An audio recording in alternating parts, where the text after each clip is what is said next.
Hi, and welcome to English 2332, Week 2. I'm hoping to post at least one video each week, kind of explaining some of the reading assignments, discussing the research writing, or just talking about the course in general. Since this is the end of the second week, I would encourage you to take a few minutes.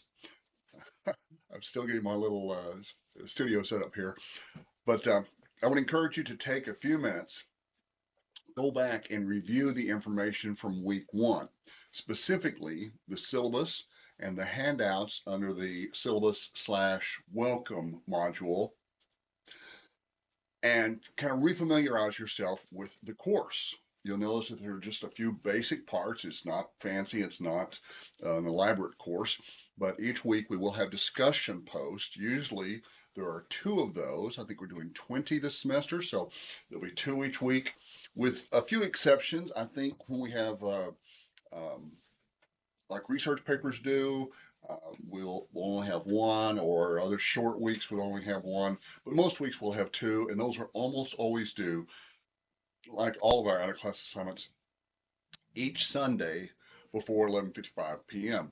You noticed that the course runs Monday through Thursday. If you look at the dates listed on your course calendar, it runs Monday through Thursday, just like the college calendar does. The South Plains College runs on a Monday through Thursday schedule, but you'll have Friday, Saturday, Sunday to go ahead and complete the work.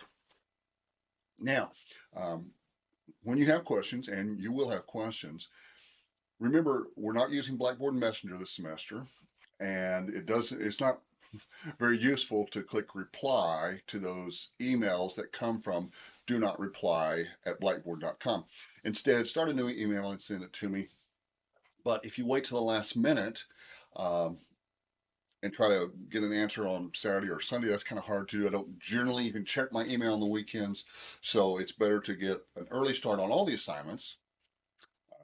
Get your questions in before the weekend, so that way I have a chance to answer them, and we can get you going and get you situated.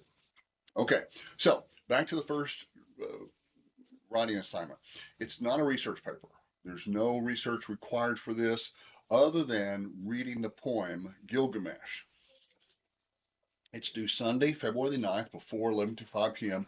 We'll be using the Turnitin app, uh, which is it'll be under the research writing module, or I think it's just called writing. But anyway, be sure to read the assignment sheet very, very carefully.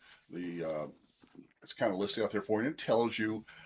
I don't really want to know what the experts think. I want to know what you think and what you feel and what you believe. But don't say, I think Gilgamesh is a good poem, or I believe Humbaba is a bad monster. Just say, Gilgamesh is a good poem, Humbaba is a bad monster, without the use of first person. That makes it sound more academic, more scholarly. So you get to pick one of four topics, and even then, you're going to want to narrow it down. Now, I've already narrowed down the entire poem to just a few specifics, but you want to narrow it down even further. For example, if you could, write, if you choose, you could write about dreams in the poem Gilgamesh. That's great, but don't try to write about all the dreams. There are several. Just pick one or two, maybe three of his dreams, or maybe just one aspect that is common to all of his dreams. Humbaba, you might want to write about his human qualities or his monster qualities, or did he deserve to die, or what was he really guilty of other than just being a stepping stone for Gilgamesh's fame. Ishtar, the spoiled demigoddess, just some particular aspect of her. Enkidu is another one of those very broad aspects of the poem. So you want to narrow it down, maybe just his creation story, his origin story, maybe just his friendship, maybe his loyalty, maybe Enkidu is interpreter of dreams. When Gilgamesh has his dreams, Enkidu is the one who tells him what they mean. So yeah, one particular aspect of that, and then um, I will also post for you some PowerPoints, which I think will help with your writing. We're just using a standard essay structure, so be sure that the thesis in your response paper, the last sentence of the introduction, clearly tells me what topic you're dealing with. If you're talking about dreams, then the word dreams has got to be in your thesis. If you're talking about Enkidu, Enkidu has got to be in your thesis. And then, of course, you break it down by paragraph and then the conclusion. On the discussion post, grammar, spelling, punctuation doesn't really matter. But on these out of class response papers where you've got like 3 weeks to write them, it matters a lot. So you want to follow the formatting rules. I've posted a guideline to MLA formatting. You want to make sure your grammar, spelling, punctuation is just about as perfect as you can make it. And of course, please, no plagiarism, don't copy anybody else, don't use AI, and we'll be good. Okay, late work is not accepted. You guys know that. After this week, week 3, we're moving right along. We get to the Hebrew Bible.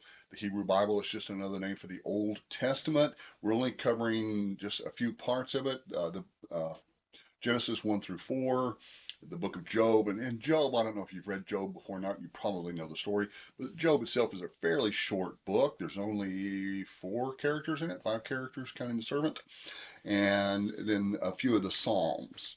1, 2, 3, 4, 5 Psalms, but those Psalms are, one paragraph, so it's no big deal.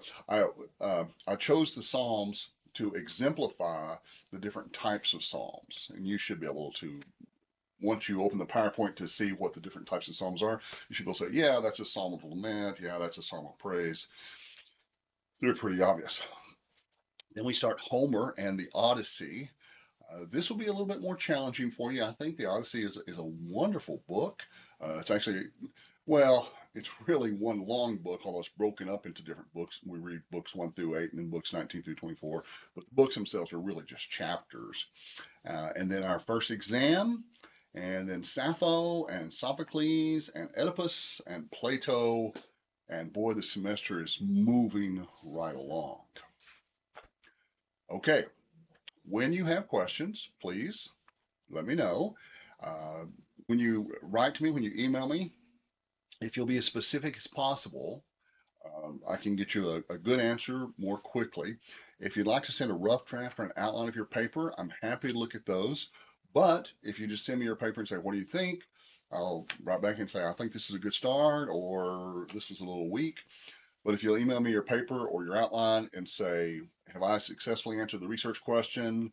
What other examples can I use to support? If you'll give me good questions, I can give you more specific answers, just like in real life. Okay. You have my office hours. I hope you'll drop by sometime if you're happen to be in the Lubbock area, and drop by during office hours and let us kind of visit one-on-one as opportunity arises. And of course, when you have questions, please let me know.